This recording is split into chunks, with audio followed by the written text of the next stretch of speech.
तो हम ये बात कर रहे थे कि देखें, अगर आपके पास जो हमारे पास एक उसने इंटरवल दिया हुआ था 0 से 2 पाई तक, उसको हमने जब स्प्लिट किया according to our obtained answer के साथ 7 पाई बाई 6 और 11 पाई बाई 6 ये दो हमारे पास इंटरवल आए हैं।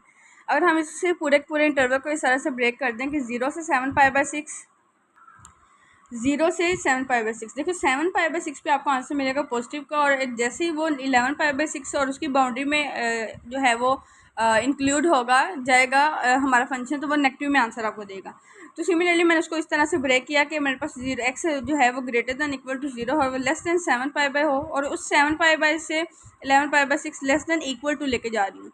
और अब अगेन जो आगे मेरा पार्ट होगा बेसिकली मैं ये 0 फिर 7 पाई बाई 6 फिर 11 पाई बाई 6 एंड देन 2 पाई, एक मेरा इंटरवल है यहाँ से यहाँ तक, ठीक है। फिर उसके बाद दूसरा मेरा यहाँ से 7 पाई बाई 6 से 11 पाई बाई 6 इंक्लूडेड, थर्ड हो गया 11 pi by 6 not included to 2 pi by 2 pi, ठीक है। तो इस तरह से अगर एक्स इनके दरमियान होगा तो क्या है हमारे पास कि नेगेटिव में आंसर जाएगा।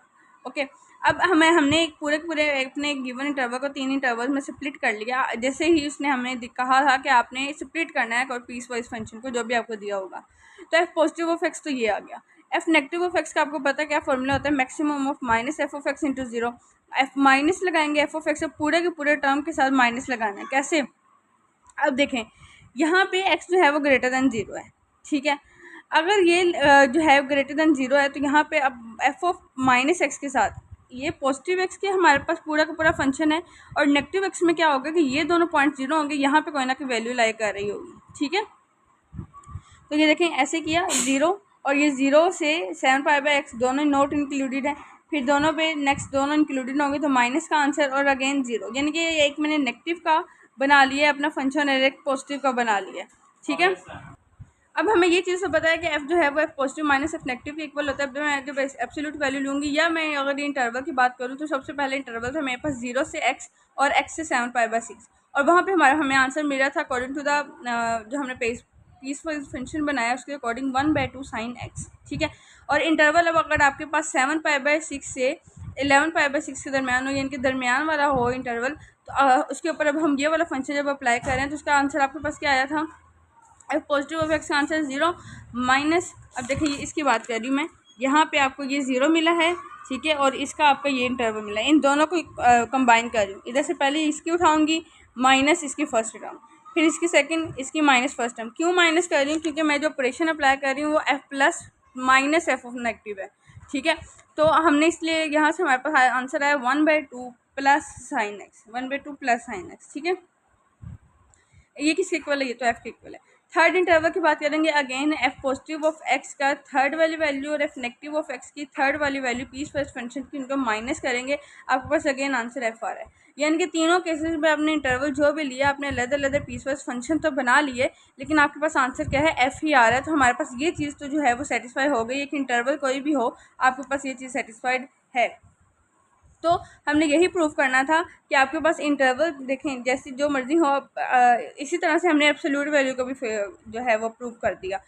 0 plus minus of 1/2 plus sign x, जब प्लस माइनस माइनस, ये तो 0 तो ख़त्म ना, माइनस 1/2 प्लस साइन एक्स, तो ये क्या होगा हमारे पास बेसिक जब एब्सोल्यूट वैल्यू है तो एब्सोल्यूट वैल्यू क्या होती है, हमने तीनों इंटरवल्स पे लेफ्ट हैंड साइड निकाल लिया और वो एफ के इक्वल आया। अब ये तो इसकी तो वैल्यू निकाल लिया, अब इसकी वैल्यू निकालनी है और वो फंक्शन मैंने यहाँ पे अप्लाई किया हुआ है, ठीक है। और एब्सोल्यूट वैल्यू की वजह से ये नेगेटिव भी पॉजिटिव हो गया, अगेन एब्सोल्यूट एफ आ गया इंटरवल में, तो hence f positive part plus negative part. तो पॉजिटिव पार्ट का आंसर आपके पास आया 1/2 plus sign x, negative part का आंसर आपके पास आया 0, और ये basically itself absolute value of f के इक्वल है। तो इस तरह से आपके पास कोई भी अगर क्वेश्चन आ जाता है प्रॉपर्टीज़ के रिलेटेड तो आप उसको इस तरह से सॉल्व करेंगे। अब मैं आपको ओवरव्यू दे देती हूँ। अब किसी कांस्टेंट को इंक्लूड, यहाँ पे देखें एफ और एफ पॉजिटिव और एफ नेगेटिव दोनों फंक्शन थे, पॉजिटिव पार्ट और नेगेटिव पार्ट। इसी तरह से आपके पास एफ और जी आ जाए तो, या कोई दूसरा फंक्शन आए, कोई कांस्टेंट आ जाए, तो कौन कौन सी हो सकती हैं वो हम देख लेते हैं।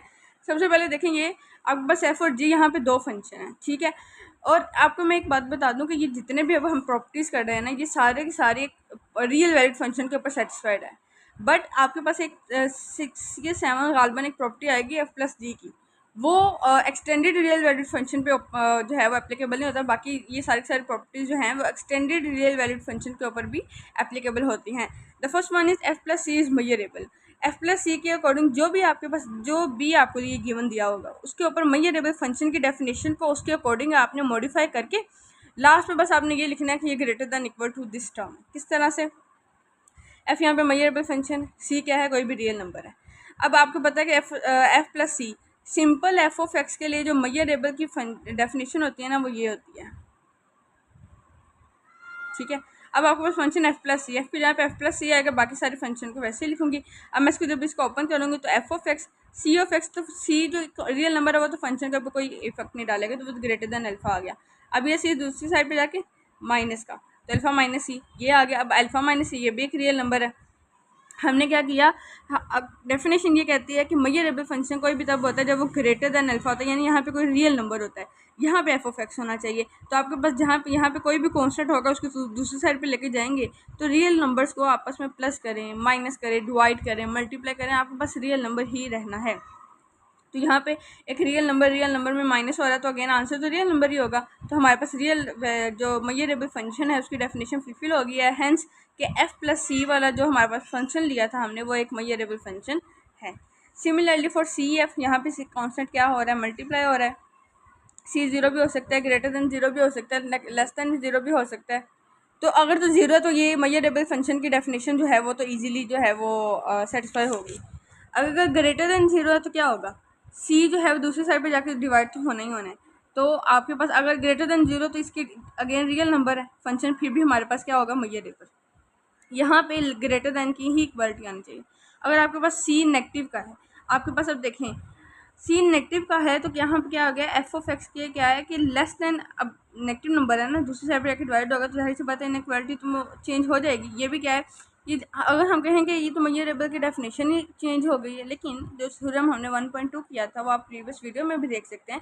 वो कहता है कि ये भी केस हो तब भी मेजरेबल ही होता है। जो हमने प्रॉपर्टीज़ की है ना उसकी बात कर रही हूँ। तो ये भी सी एफ भी जो है वो मेजरेबल फंक्शन है।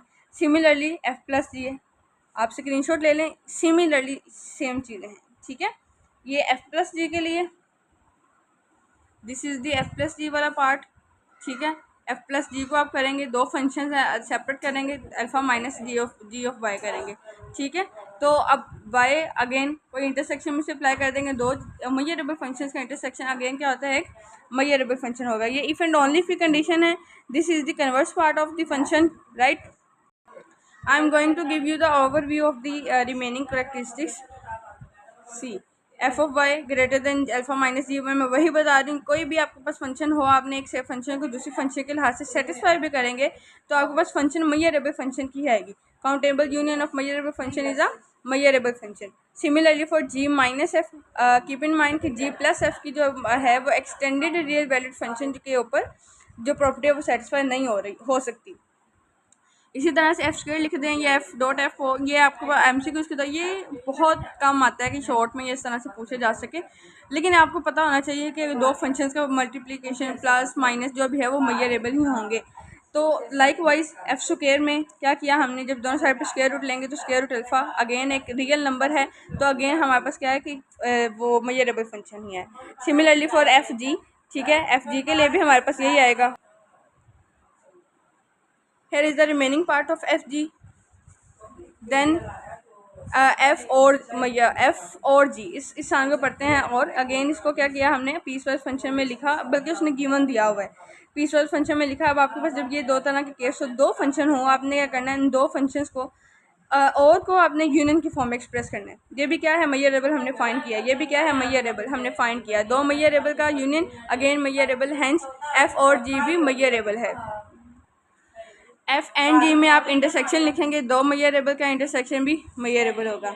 Absolute value of F is measurable, ये हमने पीछे भी प्रूव किया है कि एब्सोल्यूट वैल्यू ऑफ एफ तो होता है F plus minus F minus, तो दोनों मेजरेबल, ये भी measurable. Maximum plus measurable function है तो मैंने यही लिख दिया कि, लेकिन इसका कन्वर्स पार्ट ट्रू नहीं होगा आपके पास। ये नहीं कि ये करेंगे तो ये लाजमी होगा, ये किया है तो ये तो हो सकता है, ये हमेशा हमेशा के लिए नहीं है। इसका कन्वर्स पार्ट बहुत कम रेयर केसेस में एग्जिस्ट कर रहा होता है। So here is the remaining part of this ये सिर्फ मैं आपको एक ओवरव्यू दे रही हूँ कि आपके पास अगर एमसीक्यूज में आप पूछ भी लिया जाता है, ये शॉर्ट में पूछ भी लिया जाता है, तो आपके पास एटलीस्ट जिस्ट हो कि आपने इसको किस तरीके से करना है।